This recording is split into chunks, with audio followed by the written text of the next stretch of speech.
Welcome back to our channel. நான் ரொம்பவுமே நல்லா இருக்கேன். இந்த வீடியோ பார்த்துட்ருக்கேன் நீங்களுமே ரொம்பவுமே நல்லா சேஃபாக இருப்பீங்க அப்படின்னு நான் நம்புகிறேன். என் சேனலில் ஃபர்ஸ்ட் டைம் இப்போ தான் பார்க்குறீங்க அப்படின்னா மறக்காமல் சப்ஸ்கிரைப் பண்ணி வச்சுக்கோங்க. அப்போ தான் எனக்கு கொஞ்சம் ஹெல்ப்ஃபுல்லாக இருக்கும். இன்றைக்கி இந்த வீடியோவில் பார்த்தீங்கன்னா ஒரு 2-3 நாளாக எடுத்த ஒரு ரேண்டம் பிளாக் தான் பார்க்க போகிறோம். இன்றைக்கி நைட்டு டின்னருக்கு சப்பாத்தியும் தோஃபு புர்ஜியும் தான் செய்ய போகிறோம். பன்னீர் புர்ஜி செய்வோம் பார்த்தீங்களா, அதே போல் தான் பன்னீருக்கு பதிலாக தோஃபு போட்டு தோஃபு புர்ஜியாக செய்ய போகிறோம். இது பார்த்திங்கன்னா டேஸ்ட்டு நல்லாயிருக்கும். பன்னீர் வந்து நமக்கு டேஸ்ட்டாக இருக்கும், நம்ம சாப்பிட்ருவோம். ஆனால் இந்த தோஃபு பார்த்திங்கன்னா அந்தளவுக்கு டேஸ்ட் இருக்காது. அதனால் நம்ம இந்த மாதிரி செஞ்சோம், துருவி போட்டு அந்த மாதிரி செஞ்சோம் அப்படின்னா அதனுடைய டேஸ்ட் வந்து நல்லாயிருக்கும். இந்த மாதிரி கண்டிப்பாக ட்ரை பண்ணி பாருங்கள். நம்ம வாழ்க்கையில் பலதரப்பட்ட மக்களை நம்ம பார்ப்போம். ஒவ்வொருத்தரும் ஒவ்வொரு கேரக்டரில் இருப்பாங்க. நம்ம போய் நம்மளை பற்றி அடுத்தவங்ககிட்ட வந்து புரிய வைக்கணும் அப்படின்ட்டு ஒவ்வொருத்தையும் போய் நம்மளே வந்து எக்ஸ்பிளைன் பண்ணிகிட்டே இருக்க முடியாது. நம்ம வாழ்க்கையில் நாம் முன்னேறணும் அப்படின்னா ஒரு 6 விஷயத்த கடைபிடித்தாலே போதும், நம்ம வாழ்க்கையில் வந்து சக்ஸஸ்ங்கிறத ரீச் பண்ணிடலாம். அந்த வரிசையில் ஃபர்ஸ்ட்டாக பார்க்க போகிறது பிளான் தான். பிளான் அப்படிங்கிறது பார்த்திங்கன்னா நம்ம ஒரு விஷயம் பண்ணலாம் அப்படின்ட்டு ஒரு பிளான் பண்ணுவோம் பார்த்தீங்களா, அதை வந்து செயல்படுத்துறதுக்கு முன்னாடியே போய் நம்ம அடுத்தவங்ககிட்ட சொல்கிறது. நம்ம ஃபேமிலியில் வந்து நம்ம நம்பிக்கையான ஒருவர், கல்யாணம் இருந்தால் ஹஸ்பண்ட் இல்லாட்டினா அம்மா அப்பா, இவங்ககிட்ட நம்ம ஒரு சஜஷன் கேட்குறது ஓகே. நான் சொல்கிறது அடுத்தவங்க, நம்ம ஃபேமிலி நம்பர்ஸ் தவிர அடுத்தவங்ககிட்ட போய் நம்ம எதுவும் சொல்லக்கூடாது. நான் இது செய்ய போகிறேன், இது செய்யலாமா வேணாமா அப்படிங்கிற ஒப்பீனியன் வந்து நம்ம கண்டிப்பாக கேட்கக்கூடாது. ஏன்னா அவங்க இந்த மைண்ட் செட்டில் இருப்பாங்க, நம்மளோட மைண்ட் செட்டும் அவங்களுக்கு ஒத்து போகுமா அப்படிங்கிறது தெரியாது. ஏன்னா அவங்க ஒரு இதில் சொல்லுவாங்க. ஷார்ட்டாக சொல்ல போனால் நம்மளுடைய எண்ணங்களை வந்து அவங்க புரிஞ்சிருக்க மாட்டாங்க. அவங்க வேறு மைண்ட் செட்டில் இருப்பாங்க, அதுக்கான ரிசல்ட்டு தான் அவங்க தருவாங்க. அதை கேட்டு நாமளும் குழம்பிடுவோம். அதனால் ஒரு பிளான் பண்ணோம் அப்படின்னா அதை நம்ம செயல்படுத்தணும். செயல்படுத்தினதுக்கு அப்புறமா தான் நம்ம அடுத்தவங்க கிட்ட சொல்ல வேணாம், அதை அவங்களே தெரிஞ்சுக்குவாங்க. செகண்ட் ஒன் பார்த்திங்கன்னா தோல்வி. இந்த தோல்வி பார்த்திங்கன்னா நம்ம அடுத்தவங்ககிட்ட போய் சொன்னோம் அப்படின்னா நம்ம அடிக்கடி சொல்கிறதுனால என்ன ஆகும் அப்படின்னா, இவங்க வந்து இவ்வளோதான், இதுக்கு மேலே இவங்க சரிப்பட்டு வரமாட்டாங்க, இவங்களை நம்பி நம்ம எதுவும் கொடுக்கக்கூடாது அப்படிங்கிற ஒரு மைண்ட் செட் வந்துடுவாங்க. அதை வந்து அப்படியே அவங்க இன்னொருத்தட்ட அப்படி இப்படின்னு பரவிட்டே இருக்கும். நம்மளுடைய தோல்வியினால அதை நம்ம மனசுக்குள்ளே வச்சுக்கணும். அதை நம்மளை செதுக்கிறதுக்கு தான் தோல்விங்கிற ஒன்று இருக்குது. அதை நம்ம அடுத்தவங்ககிட்ட சொல்லி நமக்கு ஒன்றும் ஆக போகிறது கிடையாது. அதனால நமக்குள்ளேயே வச்சுக்கணும். தோல்வியை வந்து நம்ம அடுத்தவங்க கிட்ட எப்போவுமே நம்ம ஷேர் பண்ணிக்க கூடாது. தேர்ட் ஒன் பார்த்திங்கன்னா பலவீனம். பலவீனம் வந்து எல்லாத்துக்குமே இருக்க ஒரு விஷயந்தான். ஒருத்தருக்கு பலம்னு ஒன்று இருந்துச்சுன்னா கண்டிப்பாக பலவீனமும் இருக்கும். இதை நம்ம அடுத்தவங்கிட்ட சொல்கிறதுனால என்ன அப்படின்னா, இவனுக்கு வந்து இது வந்து நம்மளுடைய மைனஸ் வந்து என்னன்னு தெரிஞ்சுக்கிறாங்க. அதை வந்து நமக்கு ஆப்போசிட்டாகவே ரியாக்ட் பண்ண ஆரம்பிச்சிருவாங்க. இது வந்து இவனுக்கு எதிராக இருக்கும் அப்படின்ட்டு நமக்கு எதிராகவே செயல்பட ஆரம்பிச்சிருவாங்க. இப்போ ஃபோர்த் ஒன் பார்த்தீங்கன்னா நெக்ஸ்ட் பிளான். நம்ம வாழ்க்கையில் நம்மளுடைய முன்னேற்றத்துக்காக நம்ம அடுத்து என்ன பண்ண போகிறோம். இப்போ வந்து நம்ம காசு சேர்த்தி வச்சுட்டோம், இதை வச்சு நம்ம கார் வாங்குகிறோம், பைக் வாங்குகிறோம், இல்லை வீடு வாங்குகிறோம் அப்படிங்கிறத நம்ம அடுத்தவங்ககிட்ட போய் சொல்லிகிட்டே இருக்கக்கூடாது. எதுவுமே சொல்லாமல் நம்ம பாட்டுக்கு பண்ணலாம். இதுன்ட்டு இல்லை, ஒரு பிஸ்னஸ் தொடங்குறதா இருக்கட்டும், எல்லா விஷயமே இருக்கட்டும், நம்ம அடுத்தவங்ககிட்ட போய் சொல்லி நம்ம எதுவுமே செய்யக்கூடாது. நம்மளுடைய நெக்ஸ்ட் பிளானை அடுத்தவங்ககிட்ட சொல்லக்கூடாது. நம்ம சொல்லாமல் அதை செயல்படுத்தி அதனுடைய வெற்றி வரும் பார்த்தீங்களா, அதன் மூலமாக அவங்க தெரிஞ்சுக்கணும்.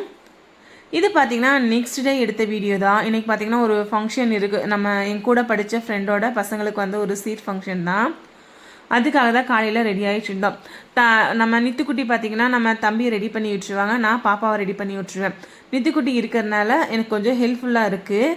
3 பேருமே ரெடியாகி ஃபங்க்ஷனுக்கு வந்தாச்சு. முஸ்லீம் வீட்டு ஃபங்க்ஷன் தான். அங்கே போயிட்டு ஃபங்க்ஷன் அட்டன் பண்ணிவிட்டு பிரியாணி தான் போட்டிருந்தாங்க. பிரியாணி, பிரெட் அல்வா, ரைத்தா இதெல்லாமே வச்சு ரொம்பவே சூப்பரான லஞ்சாக இருந்துச்சு.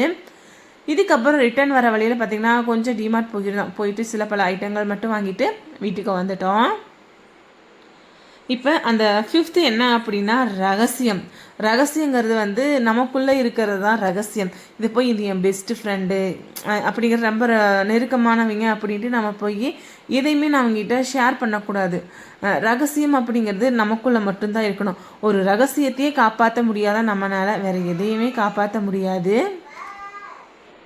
6th ஒன்று தான் ரொம்பவுமே இம்பார்ட்டண்ட்டான ஒன்று.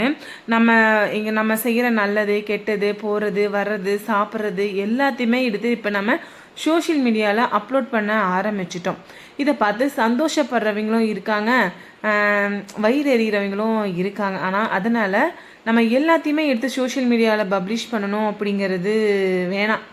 ஏன்னா நம்ம நல்லா இருக்கணும்னு நினைக்கிறவங்க கூட அவங்கள விட நம்ம நல்லா வந்துடக்கூடாது அப்படின்னு தான் நினைப்பாங்க. இது 100% கண்டிப்பான ஒரு உண்மை. கண்டிப்பாக இந்த 6 விஷயத்தையும் நம்ம ஃபாலோ பண்ணோம் அப்படின்னாலே நம்ம சீக்கிரமாகவே சக்ஸஸ் ஆயிடலாம். இது பார்த்திங்கன்னா நம்ம நித்திக்குட்டியோட பர்த்டேக்கு முந்தின நாள் எடுத்தது. நைட்டு ஒரு 9 மணிக்கு மேலே தான் கேக் பண்ணலாம் அப்படிங்கிற ஒரு சடன் பிளான் முடிவு பண்ணி நான் பண்ணேன். ரெட் வெல்வெட் கேக் தான் பிளான் பண்ணியிருந்தேன். இதுக்கான ஐட்டம்ஸ் எல்லாமே ஏற்கனவே வாங்கிட்டு வந்துருந்தேன். இன்விடேஷன் கொடுக்குற ஒர்க்கெல்லாம் இருக்குங்காட்டி சரி செய்யலாமா வேணாமான்னு யோசிச்சுட்டே இருந்தேன். சரி நம்ம செஞ்சு தான் பார்ப்போம் அப்படின்ட்டு செஞ்சு ஆரம்பிச்சிட்டேன். ஒரு 9 மணிக்கு தான் ஆரம்பித்தேன். இதுக்கடையிலேயே நைட்டு டின்னர்லாம் செஞ்சு சாப்பிட்டு குட்டீஸ் எல்லாத்தையுமே தூங்க வச்சுட்டு தான் அடுத்த வேலையே செய்ய ஆரம்பிச்சிட்டேன். கேக் பேக் ஆகிறதுக்கு எப்படி ஒரு 15 மினிட்ஸ் ஆகும். அதுக்கப்புறம் அது கூல் டவுன் ஆகி எல்லாம் செட் பண்ணுறதுக்கு ஒரு 1 ஹவராச்சும் ஆயிரும். அதனால் குட்டீஸ் எல்லாமே தூங்க வச்சுட்டு நான் மட்டும்தான் வந்து செஞ்சிட்ருந்தேன். நான் ஃபர்ஸ்ட் டைம் செய்கிற இந்த மாதிரி கேக்கு. இதனால் வந்து ப்ரௌனி இந்த மாதிரி ஸ்பாஞ்ச் இது மாதிரி செஞ்சுருக்கேன்.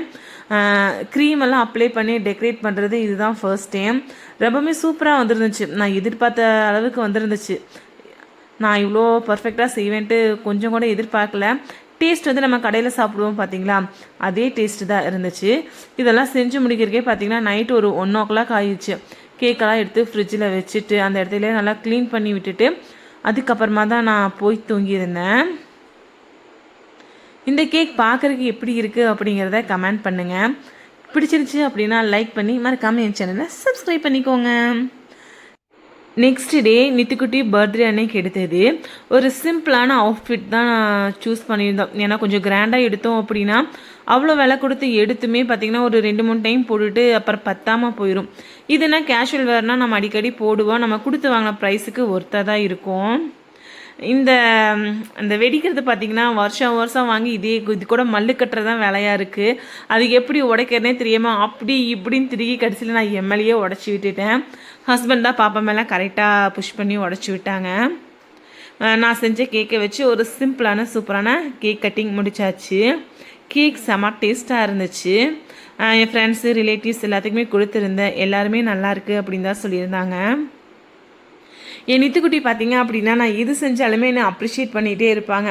ஒரு கேக் செஞ்சேன் அப்படின்னாம்மா நீங்கள் பேக்கரி வச்சுருங்கம்மா அப்படிம்பாங்க. சாப்பாடு எதாவது செஞ்சோம் நல்லா செஞ்சோம் அப்படின்னா அம்மா நீங்கள் ஹோட்டல் வச்சுருங்கம்மா சூப்பராக இருக்குமா அப்படின்னு நீங்கள் என்கரேஜ் பண்ணுற ஒரே ஜீவன் பார்த்திங்கன்னா என்னுடைய நித்துக்குட்டி மட்டும்தான். இதுக்கப்புறமா இன்றைக்கி ஒரு ஃபங்க்ஷன் இருக்குது. இதுவும் ஒரு கறி விருந்து தான். சாய்க்குட்டி பண்ணுற அட்ராசிட்டியை பாருங்களேன்.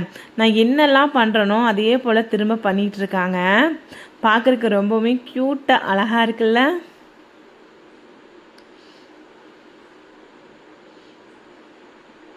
இந்த வீடியோ பார்த்திங்கன்னா ஒரு 100 டைமுக்கு மேலே நான் பார்த்துருப்பேன். அந்த அளவுக்கு ரசித்து நான் பார்த்துக்கிட்டே இருந்தேன். நம்ம சாய்க்குட்டியாக இப்படி பண்ணுறாங்க அப்படின்ட்டு. ஏதோ ஒரு ரியாக்ஷன் 2 ரியாக்ஷன்னா திரும்ப பண்ணிகிட்டே தான் இருப்பாங்க. இப்போ பார்த்திங்கன்னா நான் கேமராவை வச்சு என்னென்ன பண்ணுறனோ அதெல்லாம் கரெக்டாக பண்ணிகிட்டே வந்தது எனக்கு ரொம்பவுமே ஆச்சரியமாகவும் சந்தோஷமாகவும் இருந்துச்சு. எல்லா அம்மாவுமே அப்படி தானே, நம்ம குழந்தைங்க என்ன பண்ணாலும் நமக்கு அழகாக தானே இருக்கும். ஒரு வழியாக காடு மலை இதெல்லாம் தாண்டி நம்ம போக வேண்டிய இடத்த ரீச் பண்ணிட்டோம். அங்கே போனதுக்கப்புறம் என்ன பிரச்சனை அப்படின்னு பார்த்திங்கன்னா நிறைய கூட்டம் இருந்துச்சு. காரை ஒரு இடத்துல பார்க் பண்ணிவிட்டு கிட்டத்தட்ட ஒரு 4 கிலோமீட்டருக்கு நடந்தே தான் போனேன். கால் வலி தம்பியை தூக்கிட்டு ஒரு வழியாக வந்துட்டோம்.